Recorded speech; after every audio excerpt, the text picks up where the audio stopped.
walking through a ski resort, and I'm finally on an actual trail. Got a little bit of rain too, but I don't think it's gonna last. Beautiful day and a beautiful forest.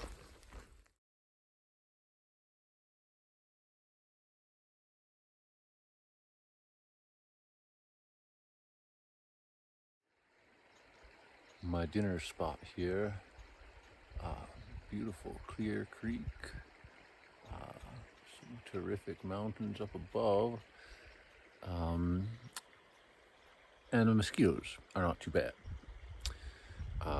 It's about 7 o'clock, and I am not far from the campsite, probably less than a kilometer, I think. It's a beautiful day.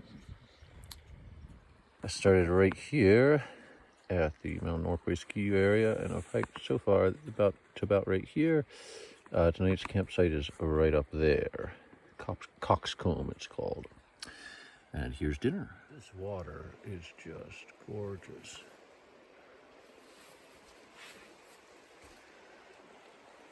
It just looks more clear than clear water ever is. Home sweet home. I made my tent a little too long for these Banff official tent pads. It kind of, the guy wires overhang it in every direction. So this is the camping area. There's a food prep, food storage area and privy off that direction. So that's where I'm headed now. Here's the food prep area. It's about 8 o'clock and looks like I might end up having this place to myself. There are bear lockers, and just beyond it through the woods is a privy. So this place is all set up. Somebody did a lot of work here. Sure is a beautiful spot. Surprised there aren't more people here. And did I mention that it's Canada Day weekend? Unbelievable.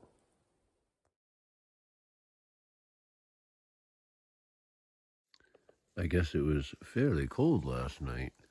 I was warm in the tent, but my fingers are chilly after packing up the tent. And we had some frost down here in this meadow. So this is July 3rd. So far these trails have been almost like walking on a road. Nicely graded and steady. In the one place we had a major stream crossing, there was a bridge, a huge bridge. Could have driven a horse across it.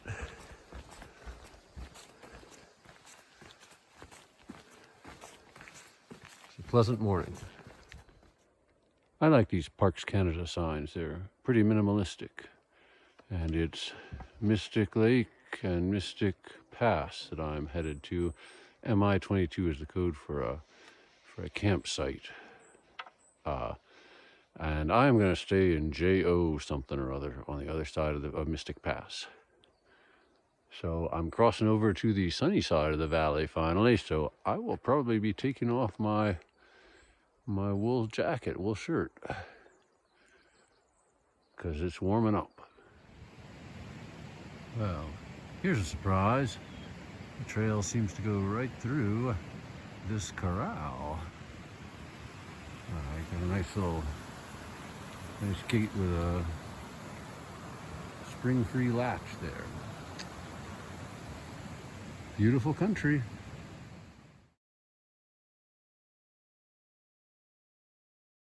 So it turns out I was wrong about which way the trail went. It does not go through the corral. I overlooked it branching off to the side, because past the corral it gets a lot less major, a lot smaller. Still a really nice trail. Nicer than ever, really. That valley's where I've come from.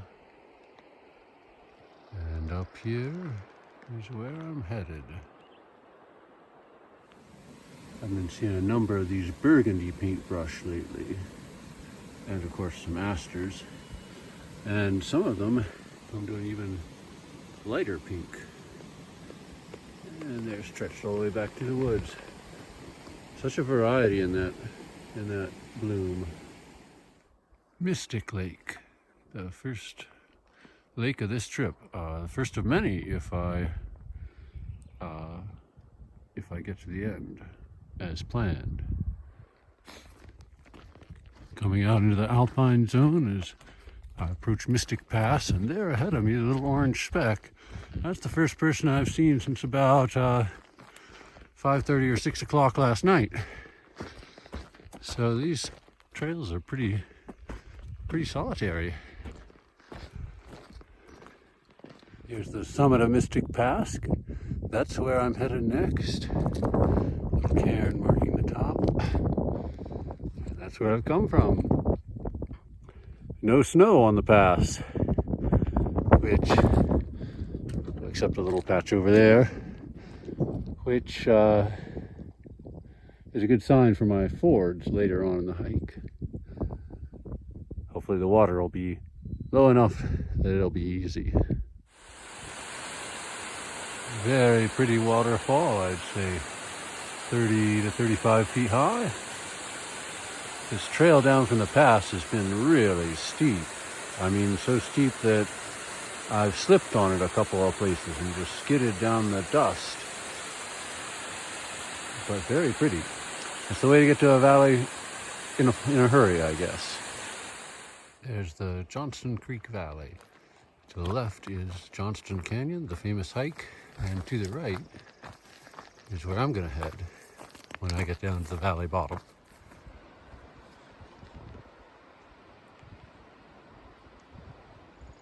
There's a lot more up and down on this trail than there was on the trail following 40 Mile Creek. So even though I am actually going up the valley, you wouldn't think it right now. But there are some climbs too. So we're following Johnston Creek.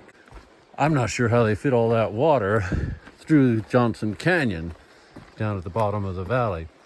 It must be pretty interesting right now to walk up that canyon.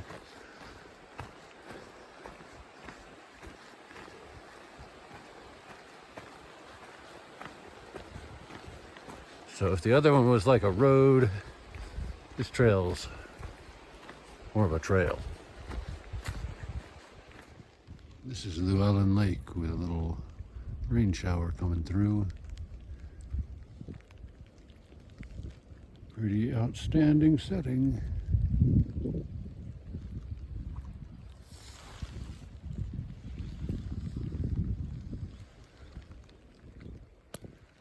And a waterfall up above the upper end. It's getting close to dinner time here, so I thought I would hang around here for a little bit. My campground is another 5K from here. Well, about 6.5 because this is actually up a side trail. I believe we've got a bald eagle circling near the point over there. Actually landing. Oh, I think he caught a fish.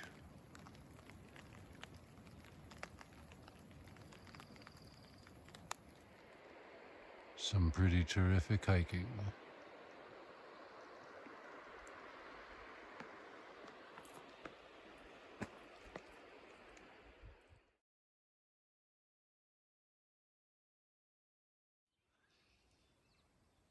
Tonight I definitely have a room with a view. I'm inside the tent lying down and ready for bed, and I think I'll enjoy looking out as I lie down. Good night. Well, happy 4th of July. Another frost this morning, and I get some sunlight on it this time. It is gleaming. And up there is where I am headed.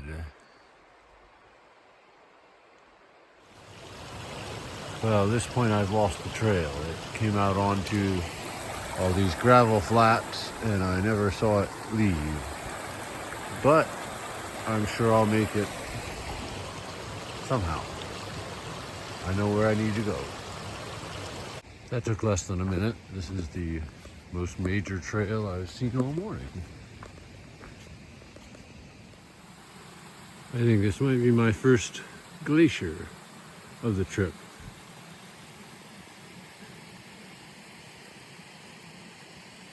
Getting some nice views on the way to Pulsatilla Pass, and lots of wildflowers as well. Some of these I don't know the names of. Here's the top of Pulsatilla Pass. Looking back, I think my campsite was in that meadow in the valley floor. And looking forward.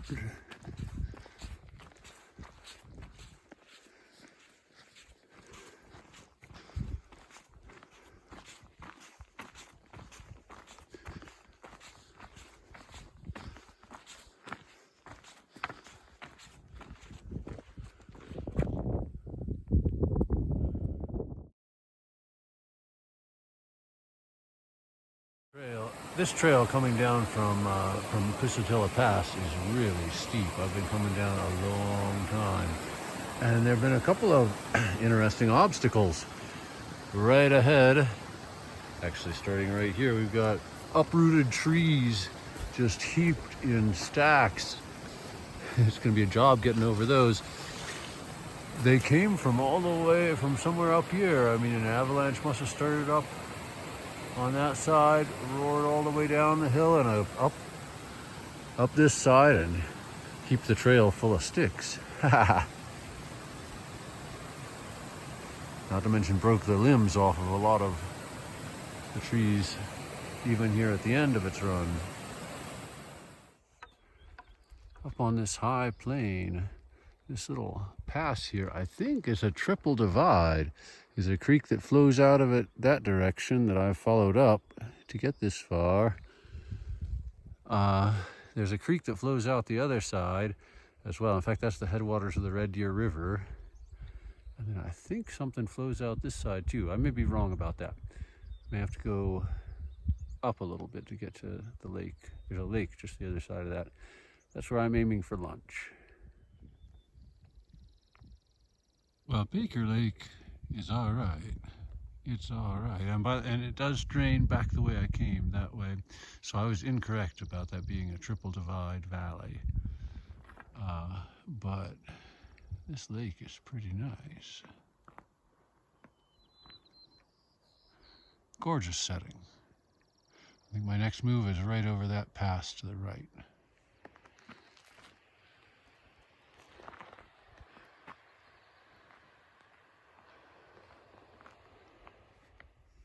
Well, at the top of Redoubt Pass, looking towards Lake Louise, the ridge sort of in the foreground is the top of the Lake Louise Ski Resort. In a distant background, Mount Victoria is coming into sight. That's one of the mountains right above Lake Louise. To the left of that, almost. In fact, its summit is obscured by the clouds. That's Mount Aberdeen. Down in the valley, we have Ptarmigan Lake, and then Redoubt Lake up behind in its own valley. Got to figure out what that peak is in the distance over the pass, over the ridge there. And I ate lunch at Baker Lake, which is out of sight over to this side.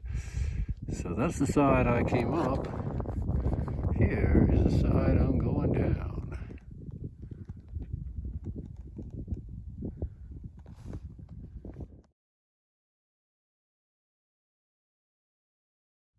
I'm going to go with Mount Fay for that one in the distance. Not positive about that though. The views going down this side are kind of nice. I like that waterfall. Straight ahead is pretty nice too.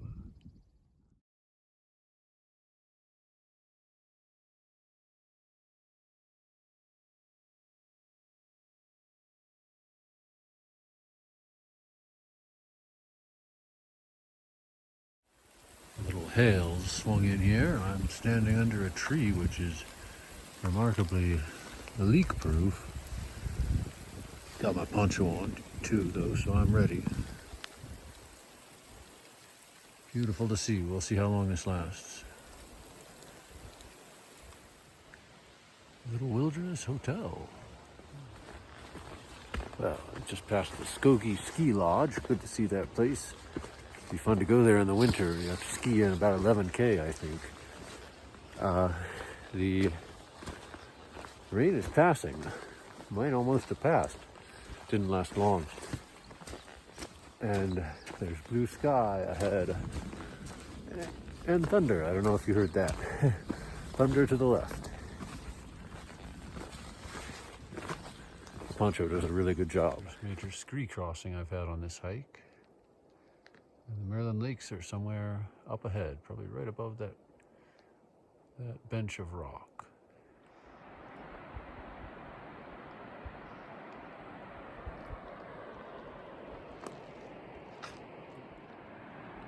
A pretty exciting trail.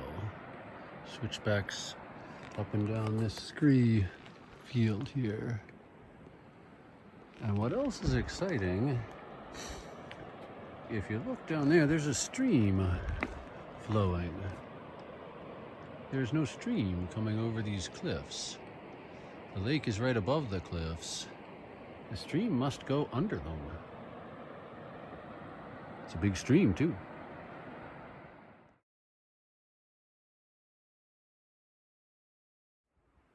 My trail.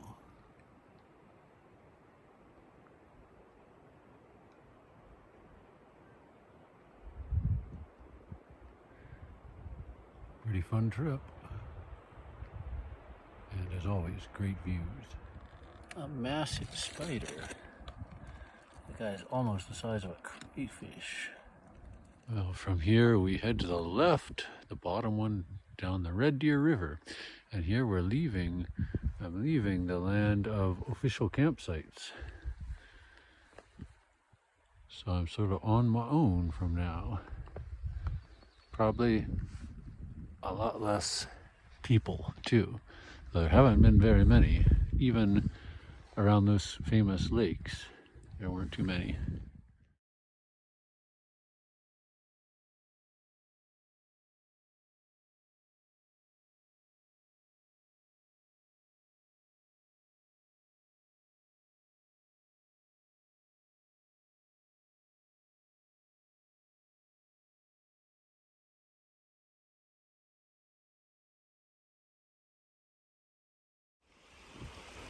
So right around in here is where I would turn off if I were to keep with the original plan and take a detour to Douglas Lake.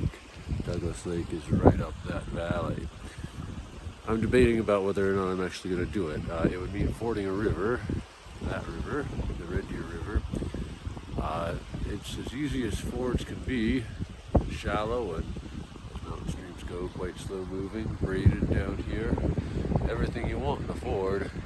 But it's sort of chilly. I mean, it's still morning, even though the sun is bright. So I'm not sure I will do it. Last night I forded Drummond Creek. The campground, the camping area, the ranger had recommended to me, was actually on the other side of Drummond Creek, and I did not want to face a ford first thing in the morning after packing up. So I decided to take my chances and head on, and I was able to find a place less than, about half a kilometer, I think, further up the trail. But now I've got to decide: do I want to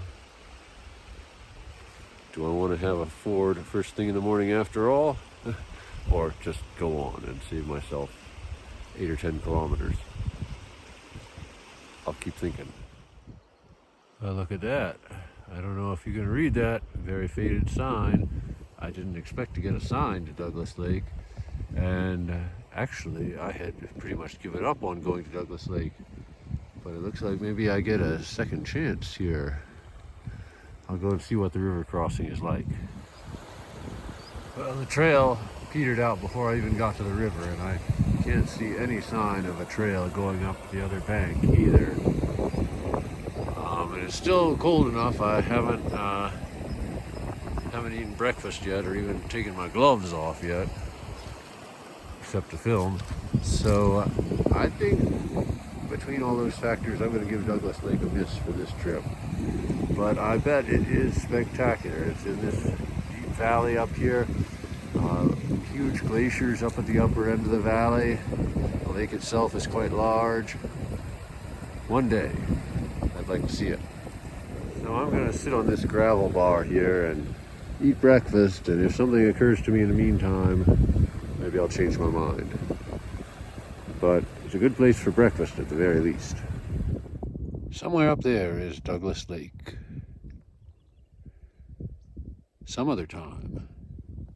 In the meantime, we head on that direction.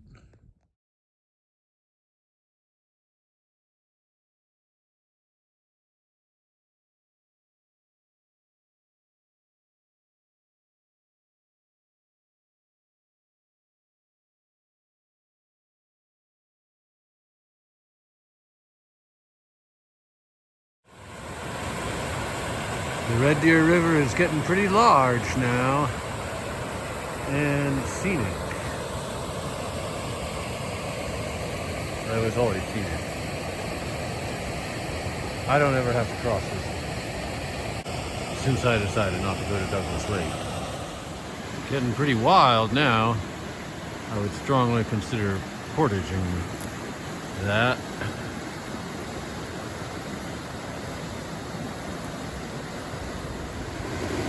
Yeah, I'd say portaging would have been a good idea.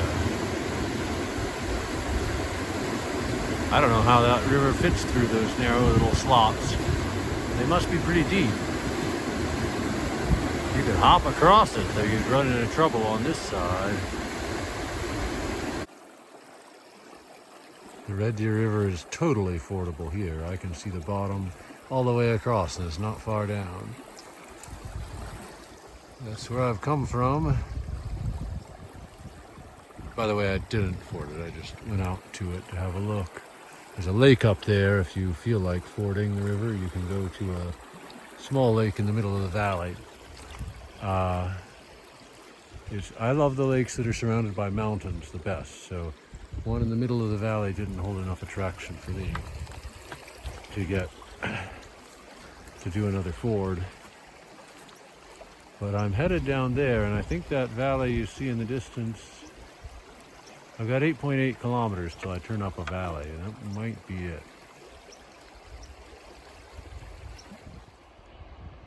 The Red Deer River seems almost as big now as it does down in Red Deer. What beautiful country. All right, so here's my turn. Doesn't look like much, but it's in just the right spot. And somebody made me a sign. Very thoughtful. Also, there's a jawbone, if that's more helpful for you. There's the Red Deer River where I came from. Followed it all the way down that valley. And then I head on up the ridge in this direction. So I've heard about the bison herds in the Red Deer Valley. I thought I'd be above them by now, but apparently they get clear up here. This Divide Creek Trail has been just a lovely trail. Very well graded. Except for the first part, which was really steep. But the rest of it has been very steady uphill, and now I've topped out, at least for a little while. Nice views all around, and obviously beautiful forests and ground cover. That pass right there is where I'm headed. It's called Divide Pass. Oh, grouse, I think. Unless it's a ptarmigan, but I think it's a grouse. And so Divide Pass is the divide between the Red Deer River drainage and the North Saskatchewan, Clearwater Creek drainage, which basically means between the North Saskatchewan and the South Saskatchewan. According to the map, we drop down into the valley first and then climb back out again. And I may camp in the valley. That was the plan originally. But it's kind of early still. It's only a little after 4:20. So that seems a little early for stopping. Don't know what I'd do with myself down there. Especially since there are probably more mosquitoes than I'd want to sit still in. But we'll see how it goes. Looks like we got another warden's cabin or something of that sort. Somebody has definitely put in some work on this trail. There's Divide Pass. Well, cabins, nice flat spot, great views.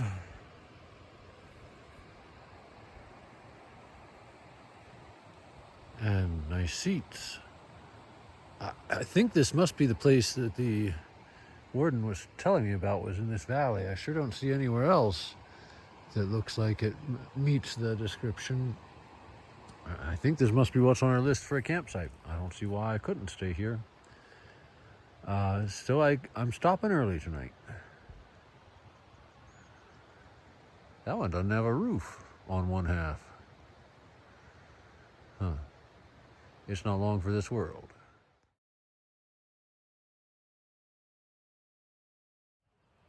Looks like the bison even made it up here. Those are definitely not horse pies. And if you look over here, this is definitely bison fur. So I don't know where they are, but I will keep my eye open. It rained last night. Tent inside was perfectly dry, but we're quite wet on the outside. There's some patches of blue, so I'm hopeful it'll get sunny and we'll be able to dry this thing out around lunchtime. We'll see. More evidence of bison. We're practically at tree line here, but you can see their wallows, 1 and 2. Wonder where these animals are. There's really nowhere for them to hide up here.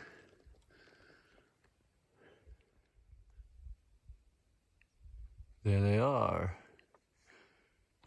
right at the pass and right on the trail. We'll see what I need to do to get around them. One saw me and everybody else is getting up.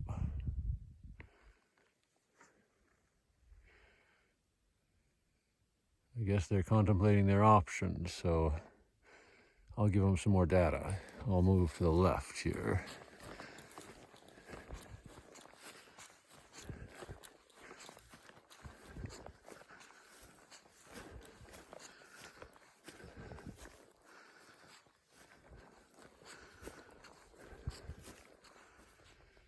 Well, it looks like they're moving to cut off my escape. That's fine, they're also going off the trail. So you're going that way, and I'll go this way.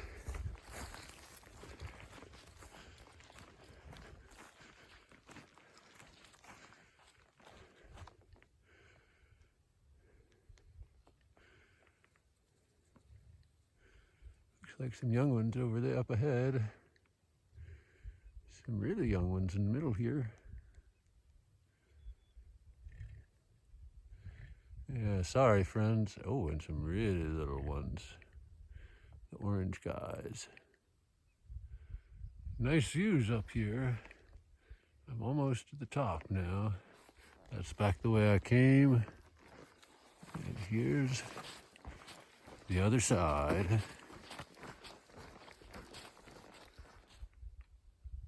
Well, goodbye, everybody. Thanks for letting me through, but I'm sorry to disturb you.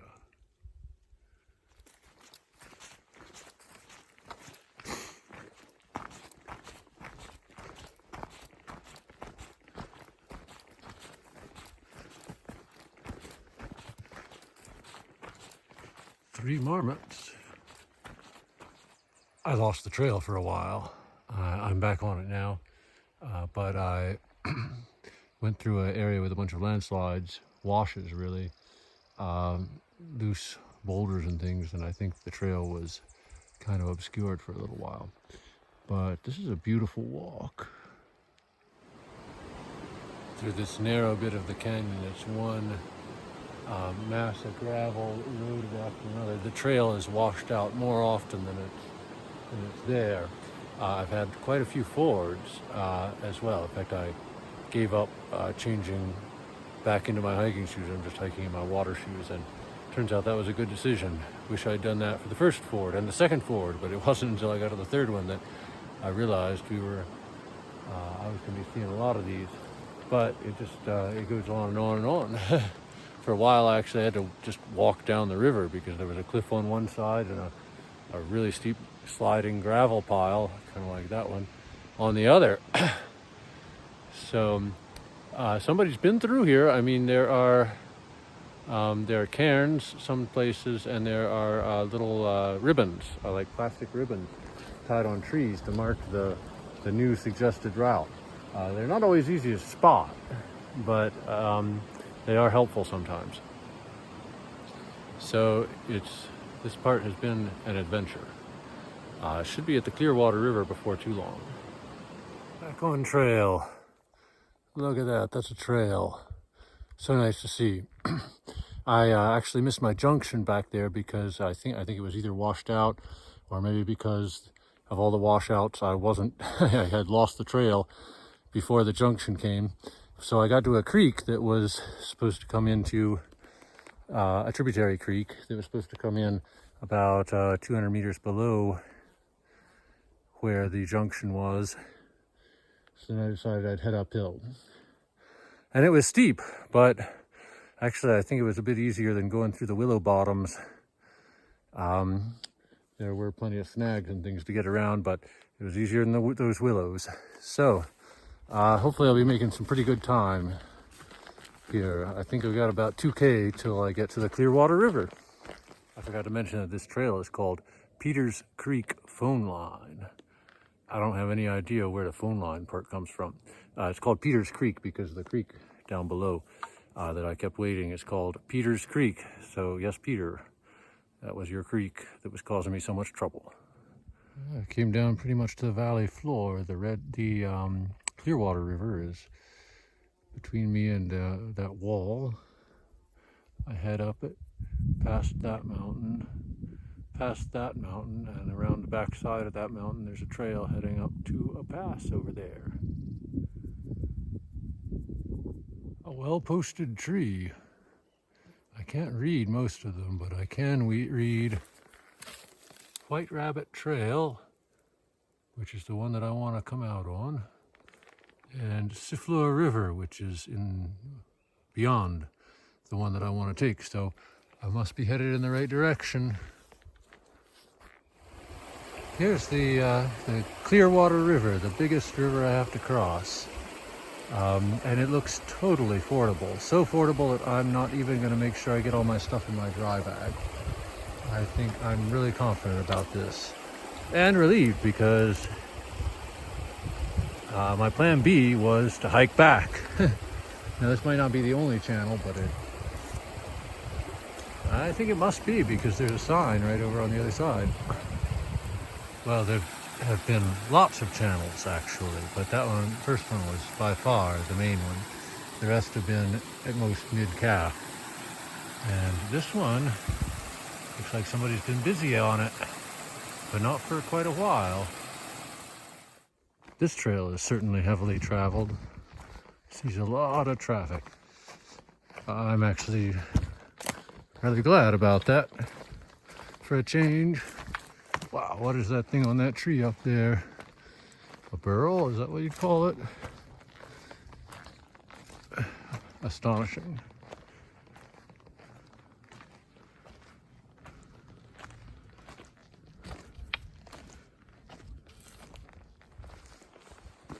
Just had a fairly brief but quite intense rain shower. And just before it, I discovered that I must have lost my poncho. Unless I put it in some part of my pack that I'm not thinking of. But I thought it was right on top. So maybe when I got out the water shoes or something, it rolled out and I didn't notice. too bad. There's nothing for keeping you dry like a poncho, you and your pack. So I'm sorry to be losing it. I guess sometimes these things happen. What is this? I thought there was a warden's cabin somewhere along in here, but a lodge? We'll have to see. Looks like a regular warden's cabin. Just got a fancy name. Maybe it's a little bigger than most. That sign is not easy to read. I think the bottom two say Indianhead Creek and Ram River. That's where I'm going. I've been doing battle with these stands of willows that are often just so covering the trail that I can't even see it. Here it is sort of visible. I'm just dripping from all these wet willows, but can you see inside my shoe? I've got a puddle in there. Oh. Should have tried that before.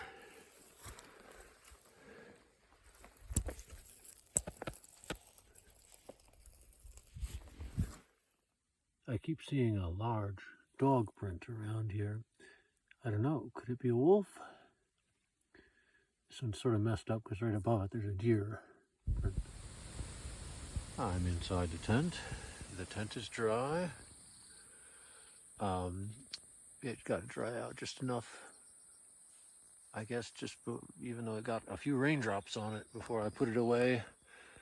It did dry out a bunch. The sleeping bag is dry. That is dry.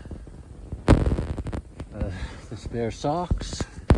The spare socks are dry. That's important. So is the spare jacket. Climbing through the willows. It wasn't so much the rain that got me soaked as going through the willows after the rain ended. And so my shorts and underwear are really soaked. My shoes and other socks are also totally soaked. So it's going to be a chilly morning in the morning getting all that back on.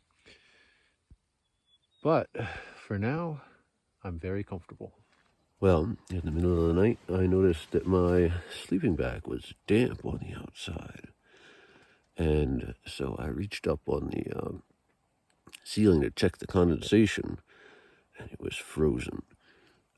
Frozen inside. So July 7th, we still got a pretty heavy frost. I am not looking forward to putting these socks on. But I think I'm going to need to do that because I don't want to get my dry pair wet. And the shoes are, they were soaked last night, so I'm sure that they're going to be soaked again as soon as I thaw them out inside. I slept warm. This sleeping bag is 17 years old and was rated at 35 degrees when it was new. That's about +2 for Celsius people, so it's still performing well above its advertised specs. Right now I'm trying to make a plan. I think once the sun gets over the ridge, things will warm up a lot, and that would be nice. On the other hand, it might be nice to get through some of these willows before the frost melts off of them, because when the frost melts, I'll be getting wet. I think I'm just going to wait it out and give the sun a chance to do its work. I'll see. I decided to go on before waiting for a thaw. I did get those socks on. Haven't quite got the shoes on yet because they're blocks of wood for stiffness. Getting the socks on wasn't all that bad. After the initial shock, it was all right. I do hope we clear up. It looks promising, but still kind of cloudy. Beautiful morning though, moon. So hopefully we'll get the sun out and be able to dry some things off in an hour or two. Lots of willow wrestling this morning, and I am totally soaked and dripping already. Even my elbows are wet because from holding my elbows up. But if you look at that, it's the sun. I can feel it. I sure would like to know what animal this is. Seems large for a coyote. And it's been on the trail for quite a few miles now. But I don't see any people footprints to accompany it, so I don't think it's a dog. Well, that was a victory. The last mile or so, the willows have been both sparser and not as tall. So that's been nice. And it's all downhill from here, and I am also glad to see forests not too far down there, because hopefully I'll be in them and the trail doesn't overgrow nearly as badly under the trees as it does out in the open. So here's the park entry sign for Whiterabbit Pass, and well, destination down there. I thought I might be able to see Abraham Lake from this pass, but not quite. Well, the trail has become much better since crossing out of the national park, which was something I have not expected. A little ways below the pass, a major trail joined us coming off down a hillside. And apparently that's a popular destination. Well, not that popular. I still haven't seen any footprints or horse hoof prints. Only deer, lots of deer, unless they're elk, and those dog-like prints are still with us.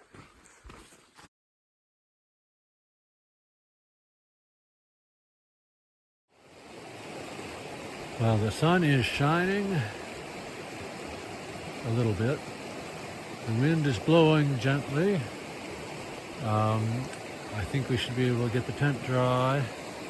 I'm optimistic about the sleeping bag as well. The rest of the stuff could be a nice bonus. If I can get those two dry, I'll be all right. The tent's dry, the sleeping bag's dry, jackets are dry. So looks like more rain this afternoon, but as long as the bag stays dry, as long as the bag is dry, I'll be all right. Rough start to today, but I'm sure glad it cleared up long enough to dry that out. So onward up over the last rise and then downhill all the way.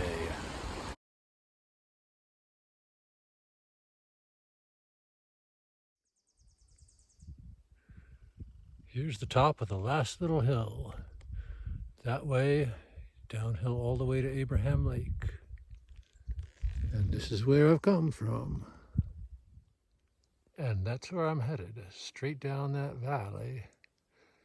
And if you can see that rock wall at the end of it, that's the other side, on the other side of Abraham Lake.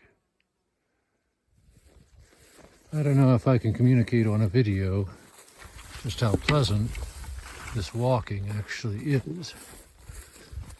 Sunshine through meadows with mountains on both sides and all around.